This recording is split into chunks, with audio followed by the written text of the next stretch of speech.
जब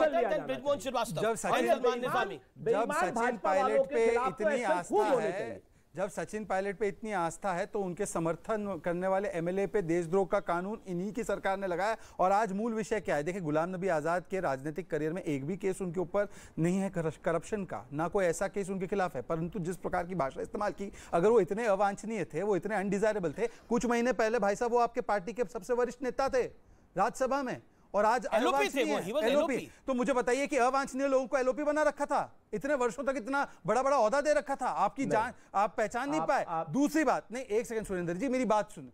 राजनीति में हमारे मतभेद हो सकते हैं, परंतु मनभेद नहीं होता। शरद पवार जी भी बहुत वरिष्ठ और सम्माननीय हैं, उनको एक नेता लालची कायर कहता है, और आप केवल ये कहते हैं कि वो सम्मानित नेता है अलका लांबा। आज आपने जिस प्रकार की भाषा गुलाम नबी आजाद के लिए इस्तेमाल की, तो मतलब कि आपने इंदिरा गांधी और राजीव गांधी और सोनिया गांधी के पूरे अनुभव पर पानी फेर दिया कि वो नहीं पहचान पाए, परंतु राहुल गांधी और सुरेंद्र राजपूत लेकिन ये अंडे वाली बात के जस्टिफाई थी सुरेंद्र राजपूत, क्योंकि ट्विटर पे भी बड़े सारे कमेंट आए हैं जो आपने गुलाम नबी आजाद के लिए यूज करा वर्ड अंडे वाला। जी मैं बिल्कुल यही कह रहा हूं। हमें देखिए बड़ा कष्ट है गुलाम नबी आजाद साहब से। हमारा कहना यह है कि अगर उनके पास सूचनाएं पूर्व में प्राप्त थी, अगर उनके पास सूचनाएं पहले से थी गुलाम नबी साहब के साथ, तो वो क्या कर रहे थे उस समय बैठे? उन्होंने देश की सुरक्षा एजेंसी को क्यों खबर नहीं की? क्या अंडे सेक रहे थे वो? हम ये कह रहे हैं उनको करनी चाहिए थी, और उनके खिलाफ तो अब एजेंसीज को कार्रवाई करनी चाहिए। अगर भाजपा सचमुच राष्ट्रभक्त पार्टी है तो कार्रवाई करे और पूछे कि भाई कौन अनडिजायरेबल नेता है जो आपने बताया नहीं, क्यों नहीं बताते हैं? सलमान निजामी क्यों पीके है? एक बंगले के लिए काफी देर से इंतजार कर रहे हैं, बंगले के लिए एक मकान, एक दुकान, एक राज्यसभा के लिए इतना झूठ बोलेंगे? तब ये खिलौने बेच रहे होंगे, तब खिलौनों के साथ खेल रहे होंगे जब गुलाम नबी आजाद ने पंजाब में आतंकवाद का मुकाबला किया और कांग्रेस को जिताने का काम किया, और कश्मीर में आतंकवादी हमले 30 हुए, तब आप पैदा भी नहीं हुए थे कांग्रेस में। उस वक्त आप लोग जो है ना कंप्यूटर बॉय, हमने आप लोगों को टैगलाइन कंप्यूटर बॉय की दी है। कोई क्लर्क है, कोई ओएसडी है, आपकी यही हैसियत नहीं है कांग्रेस में, वही राहुल गांधी है, उसकी चापलूसी करते रहोगे।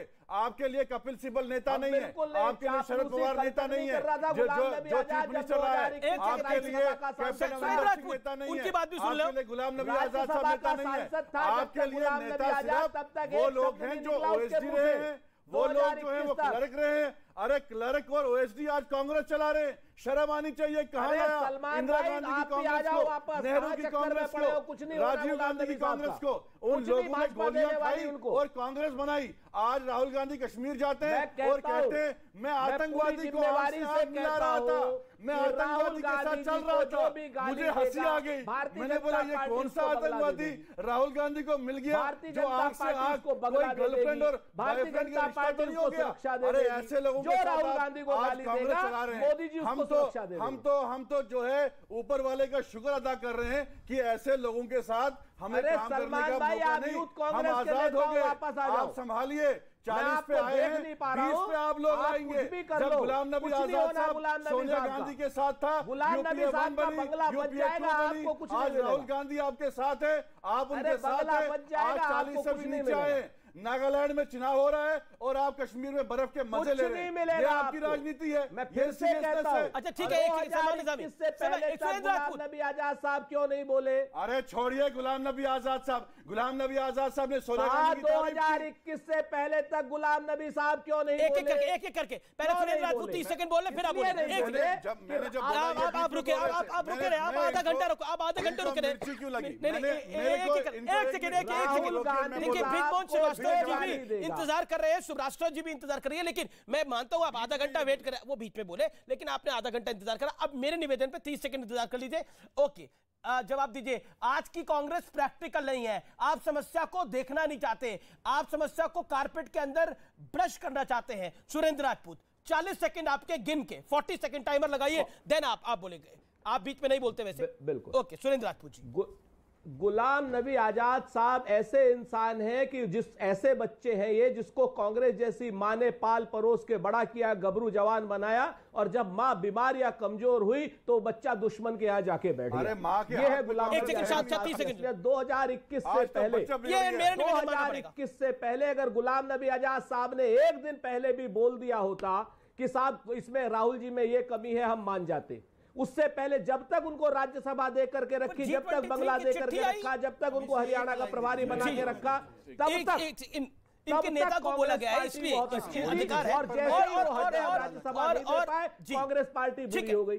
ओके 40 सेकंड आपके हुए, अब आपकी 40 सेकंड है, बोलिए। सलमान निजामी को दिखाइए, बाकी ऑडियोज डाउन। इन्होंने कहा मां ने पाला, जब वो सोनिया गांधी जी के साथ थी, इंदिरा गांधी जी के साथ थे, राजीव गांधी जी के साथ थे, यूपीए 1 बनी, यूपीए 2 बनी। अब राहुल गांधी जी ने कमांड संभाली, इस्तीफा क्यों दिया? क्योंकि उन्होंने मान लिया कि मैं फेल हो गया। अब एक्सपेरिमेंट पे एक्सपेरिमेंट कर रहे हैं आप, लेकिन उस पे जो आपका जितना भी एक्सपेरिमेंट हो रहा है वो फेल हो रहा है। आप कश्मीर गए, आपने कहा 370 जो है, मोदी जी ने 370 के बाद तबाही कर दी कश्मीर में। उसी कश्मीर में जाके आप बर्फ के साथ खेल रहे हैं। मुझे हंसी आ गई। हमारे जम्मू कश्मीर के लोगों ने कहा, अरे कौन सा बेवकूफ के साथ इतने साल गुजारे आपने, जो मोदी को एक तरफ से कह रहे हैं कश्मीर में हालात जो है बद से बदतर हो गए, और यहां दिखा रहे हैं कि मैं लाल चौक भी जा रहा हूं, मैं बर्फ के मजे भी ले रहा हूं।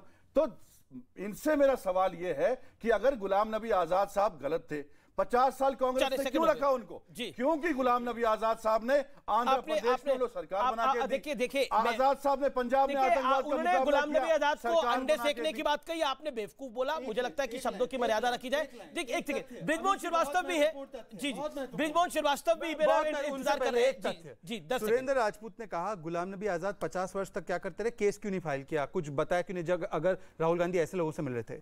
मार्गरेट आल्वा ने एक किताब लिखी जिसमें उन्होंने लिखा है कि गांधी परिवार का वुल्फगैंग मिशेल के साथ रिश्ता था। वुल्फगैंग मिशेल क्रिश्चियन मिशेल के बाप है जो आर्म्स डीलर है, और उनको इन्होंने वाइस प्रेसिडेंट कैंडिडेट बनाया। अब मैं बोलता हूं कि अगर ये गलत तथ्य है तो सुरेंद्र राजपूत जी आपने कार्रवाई की है। ऑयल फॉर फूड स्कैम में वोल्कर रिपोर्ट में कांग्रेस पार्टी का नाम था, ये नटवर सिंह ने अपनी किताब में लिखा है। अब बताइए कि आपने उसके ऊपर मानहानि का दावा किया है, तो आप गुलाम नबी आजाद को आज गालियां दे रहे हैं, ये तथ्य तो आपके नेताओं ने लिखा है। मैं सुरेंद्र राजपूत की बात जाऊंगा, लेकिन बृजमोहन श्रीवास्तव अब एक पॉलिटिकल सवाल है, क्या Congress doesn't want to smell coffee, यानी समस्या है, उस समस्या को एड्रेस नहीं करना चाहती? What is your take on that? नहीं, मेरा सोचना इस मामले में आपसे बिल्कुल अलग है। कांग्रेस बेहतर तरीके से इस बात को समझती है कि देश के मुद्दे क्या हैं और उन पर किस ढंग से बात कहनी चाहिए, और यही कारण है कि राष्ट्रवादी कांग्रेस पार्टी और बाकी के जितने राजनीतिक दल हैं वो सब एकजुट होकर, उसमें कांग्रेस भी एक गठबंधन का एक हिस्सा है, हम सब लोग साथ काम कर रहे हैं। तो मुझे ऐसा नहीं लगता। ये बात जरूर है कि एक नैरेटिव इस ढंग का बनाया जा रहा है जिससे ये मैसेज जाए कि बहुत कांग्रेस में द्वंद्व है और गठबंधन में भी आपसी सामंजस्य नहीं है। तो मैं सारी बातों से डिनाई करता हूँ।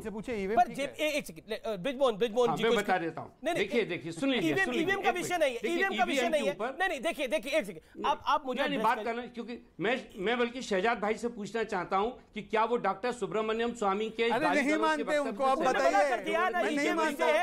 जनवरी को मुख्यमंत्री को दिया, प्रधानमंत्री को दिया, डॉक्टर स्वामी विषय नहीं है ना, ईवीएम विषय है। लेकिन डॉक्टर सुब्रमण्यम स्वामी, अच्छा बृजमोहन सुब्रमण्यम स्वामी को नहीं मानते, लेकिन इनको बहन अलका लांबा की बात सुनाई देती है। मतलब वो अलका लांबा की स्थिति सुब्रमण्यम स्वामी। अच्छा एक सेकंड ना हम अलका लांबा की बात कर रहे हैं, ना हम डॉक्टर स्वामी की बात कर रहे हैं। मैं एक बड़े मूल सवाल की बात कर रहा हूं।